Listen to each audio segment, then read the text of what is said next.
the perception of beauty you lust for, the familial patterns and traditions you perpetuate, and the deeply held theology, myths, and urban legends that define your broadest view are all examples of the qualities you might absorb arbitrarily from the culture you have been born into. In fact, if you dig deeper, you find that there is really nothing that we cognitively think and believe which isn't first presented to us in some environmental form. An insulted man who pulls out a gun and shoots somebody had to learn at some point in his life what a gun was, how to pull the trigger, along with what he was to find insulting to begin with. Every word that I am saying has been learned one way or another. Every concept relayed is a collective accumulation of experience. A Chinese baby taken at birth and raised in a British family in England will develop the language, dialect, mannerisms, traditions, and accent of the British culture. Needless to say, it is obvious the profound effect the environment has on behavior. But that's only part of the equation, for we are obviously biologically defined as well. It doesn't matter how much time I try to condition a cat to learn to speak English, it simply can't. Simply due to the limitations of its evolutionarily derived biological state. Those limitations are basically defined by genes. Genes are a fairly recent discovery, and there has been a great deal of speculation as to the spectrum that genes hold. Spectrum of relevance that genes hold. The most contentious is in the realm of behavioral biology. This is a field dedicated to understanding how genetics influences behavior. The idea that genetics are the possible source of various behaviors became popular in about the 19th century. One of the first pursuits that emerged was the idea that the aberrancies of human behavior, such as criminality, could be explained by a person's genes. You know, the old criminal gene idea.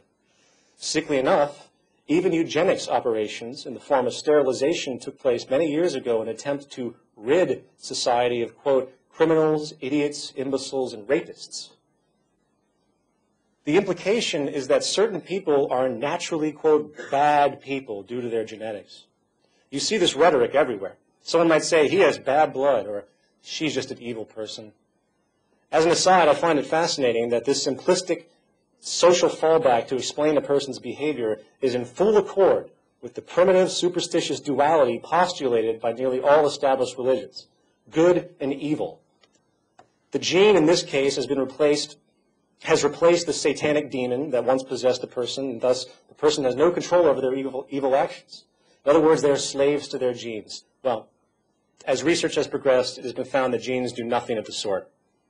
Genes are stretches of DNA that produce proteins, which of course are vital to the operation of the brain, the nervous system, and the whole body.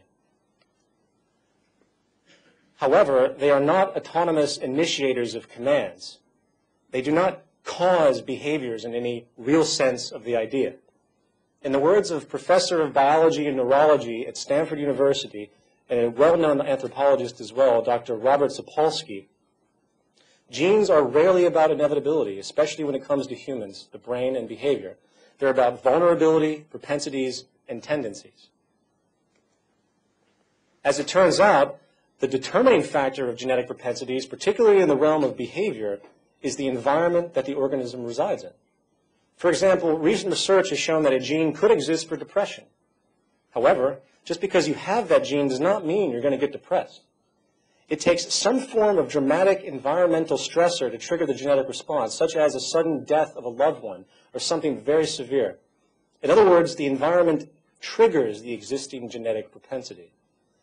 Even with a genetic predisposition to a particular illness, there's no guarantee you're going to get it. A chair with a broken leg is not dangerous if you never sit on it. As a variation of this, it is interesting to know how the environment even affects broad physiological attributes, a realm traditionally left for the genetic side of the nature and nurture debate. A study was done a few years ago at the Miami School of Medicine with premature infants in neonatology wards, where they decided to simply touch a section of the infants in the wards a few times a day, while the other section was not touched. All feeding patterns remained alike, everything else equal.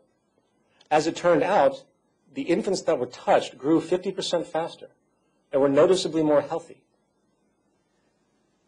They were released from the hospital a week early, When compared months later, these same kids showed better health and agility than those that were not touched. It's incredible.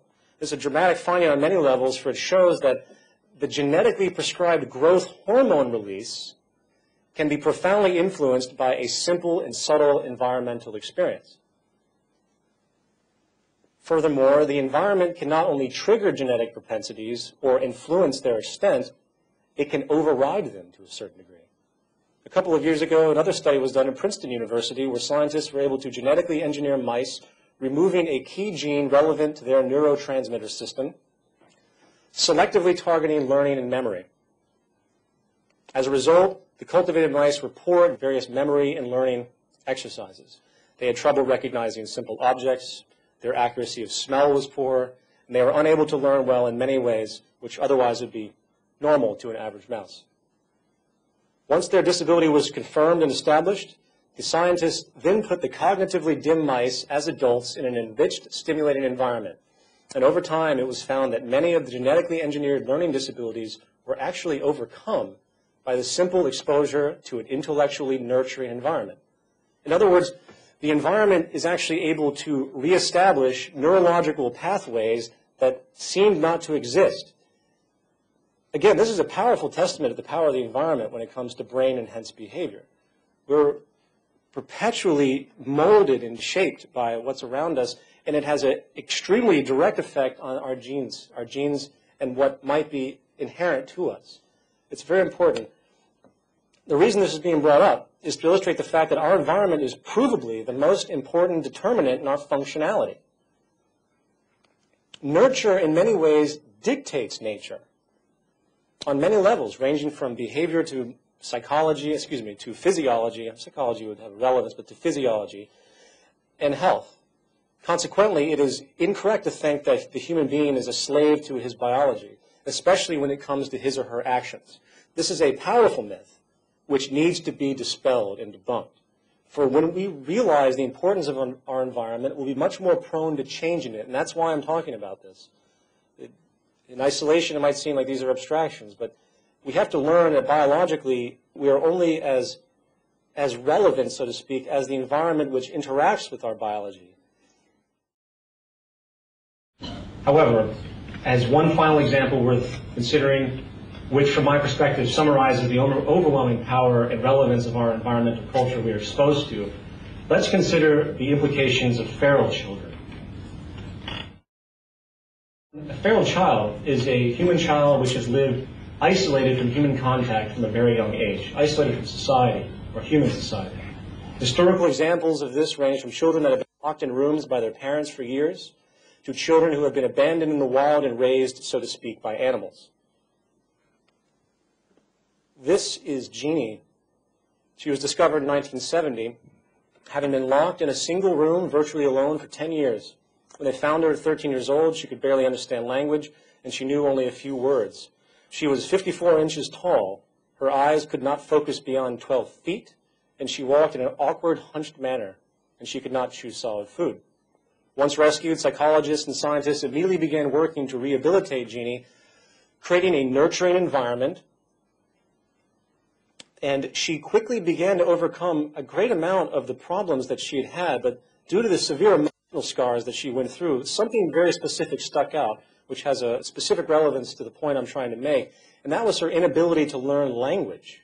While humans obviously have a genetic predisposition for language, it is cases like this that show how the environment does not, if the environment does not engage those propensities at a certain point in time, then those language capabilities will not form. It requires the environment to stimulate the effect. And that's a very important thing, and I'm going to keep reiterating that. This young girl was rescued in May of this year in Russia. She was locked in a room with dogs and cats for several years, causing her to behave like an animal. She could not speak. She lapped up her food and drink with her tongue, and she walked on all fours. She was 5 years old when they found her, but her physical size was only of a 2-year-old. This is fascinating, apart from being horrific. It's the fact that feral children, they can pick up and imitate things in their environment that to us would seem absolutely unhuman.